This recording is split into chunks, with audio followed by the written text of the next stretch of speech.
Good afternoon, everyone. After Secretary Austin makes a few remarks, we'll turn it over to some questions. Secretary Austin.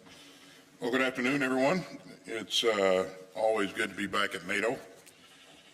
I'd like to thank Secretary General Stoltenberg for hosting this Defense Ministerial and for his tremendous leadership during this critical time.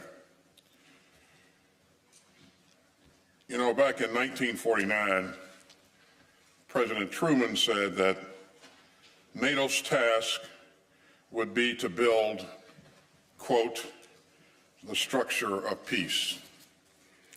And he said we must work patiently. He said that we must work patiently and carefully advancing with practical, realistic steps in the light of circumstances and events as they occur. And that's just what this alliance has done. Since Russia's indefensible invasion of Ukraine, we have had to face events that we all hope would never come to pass. And this alliance has met the challenge with determination, with resolve, and above all, with unity. Together, we have responded swiftly and decisively to Russia's baseless and lawless and reckless invasion of Ukraine. NATO has shown the world that it remains the essential forum for consultation, decision, and action on transatlantic security. We are all proud to stand with the brave people of Ukraine as they defend themselves and their democracy and their sovereignty. And during this enormous crisis in European security, we're proud to stand together to strengthen the rules-based international order that protects us all. Our work together is indispensable, and these ministerials are invaluable. It's an opportunity to consult with one another and to share ideas and to ensure that the alliance is prepared to face the challenges of today and tomorrow. Together, we have risen to the challenge of Putin's war of choice and Russia's assault on transatlantic security. Our allies have activated NATO's defense plans. They've deployed elements of the NATO response force, and they've placed tens of thousands of troops in the eastern areas of the alliance, along with significant air and naval assets under the direct command of NATO and supported by allies' national deployments. And NATO is also making plans to strengthen its deterrence and defense posture for the longer term, especially along the eastern flank.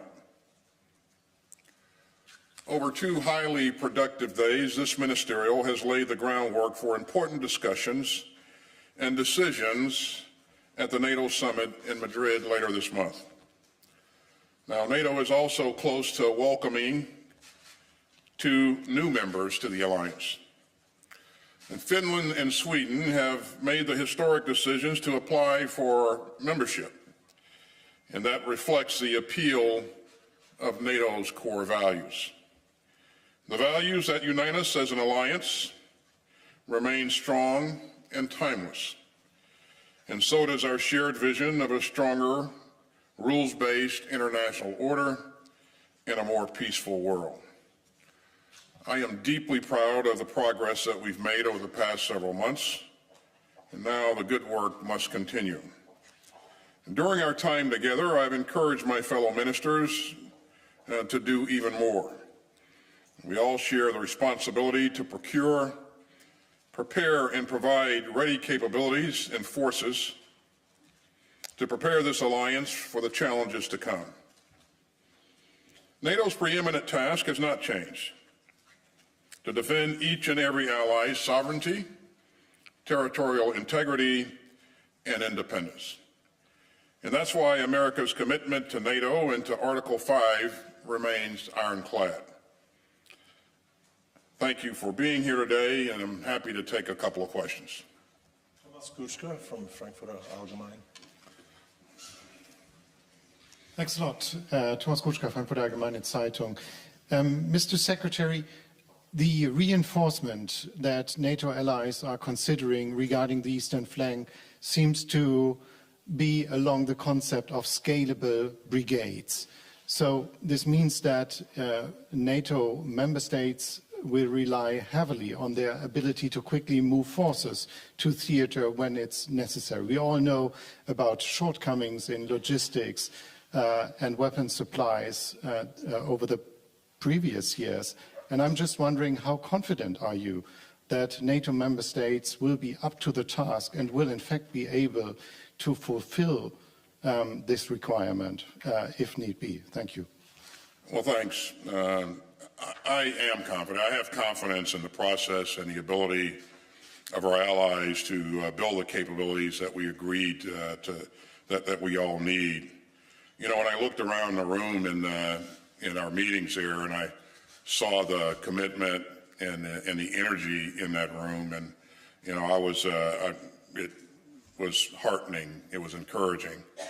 As you heard the Secretary General mention earlier, there are things that we can do and will do to make sure that it's a lot easier to rapidly deploy forces forward. Some of those things include pre-positioning of equipment,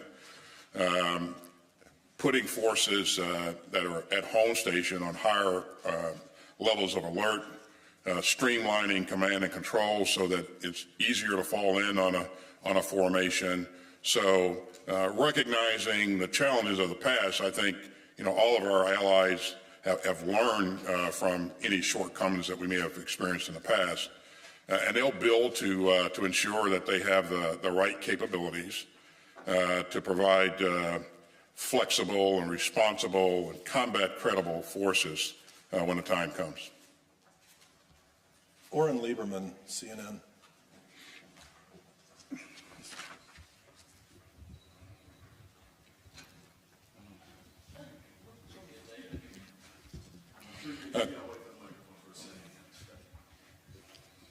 Secretary, you talked about the support of NATO behind the cause of Ukraine.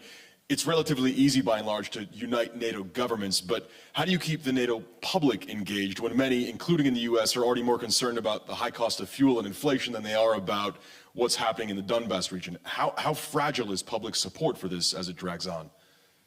Well, certainly making sure that the public, the people of each of our countries in the alliance remain engaged. I'm confident that our leaders will do the right thing to address their constituents.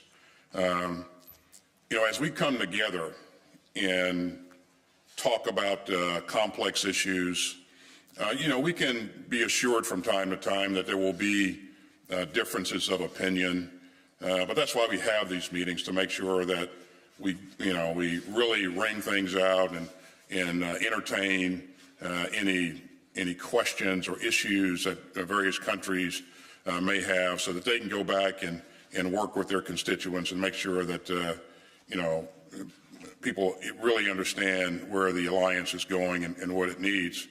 And I have confidence that in every case we'll be able to reach consensus and move forward. We've done that in the past. I certainly saw evidence of that here in this meeting and in other meetings. But that's why we have these meetings. That's why we come together. But in terms of making sure that the constituents of the various countries, remain supportive of our efforts, I have confidence that the leadership of the various countries will be able to manage that and maintain support. So. Lily Bayer, Politico, EU.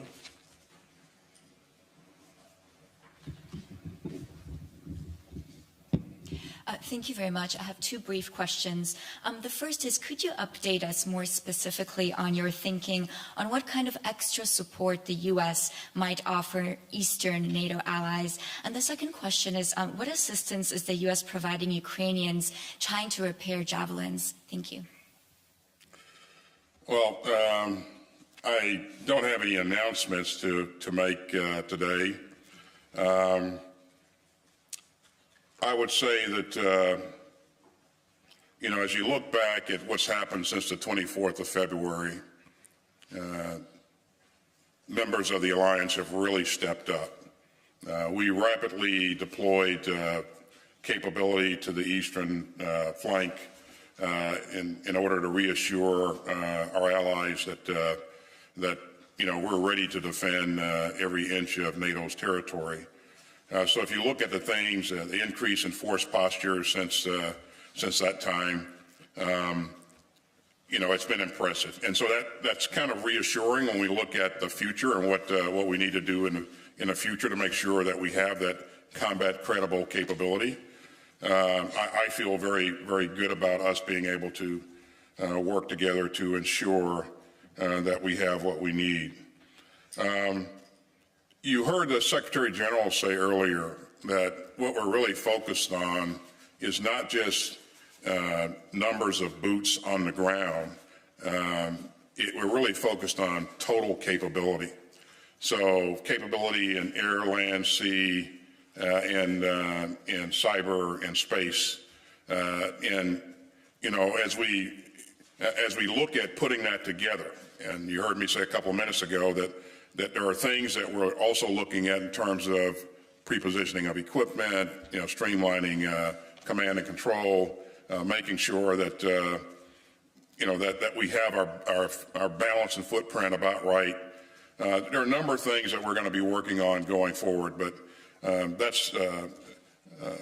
that is still in a work in progress. And I expect that at the Madrid summit, we'll see senior leaders make announcements based upon the recommendations from the ministers and the things that we've worked out here. Are we time for just one more? Jim Garamone from the Defense Media Activity. The Secretary General mentioned that China was an era of discussion during the meetings. You just came from the Shangri-La and from the Asia Pacific. How did you see that conversation going? Conversation in the meetings about China and the strategic concept.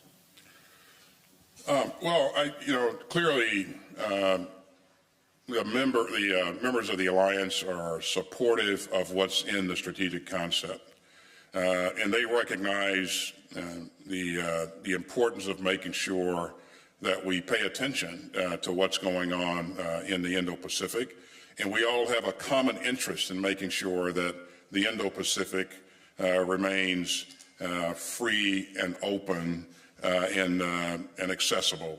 So we've seen a number of countries that are members of this alliance operate in the Indo-Pacific. Some in conjunction with us and other countries like Australia and Japan, and so there are clearly a number of countries who have direct interest in the Indo-Pacific. But the alliance as a whole, as you've heard the Secretary General say, is interested and will stay. We'll pay attention to what's going on in the region. But again, Jim, if you just kind of look at the importance of all those countries out there, it's in my view, it's the right thing to do, and it's the same view that our allies have as well. So, thank you, everyone. Mm-hmm. Thanks, everybody, and I'll see you on the next ministerial or at the summit.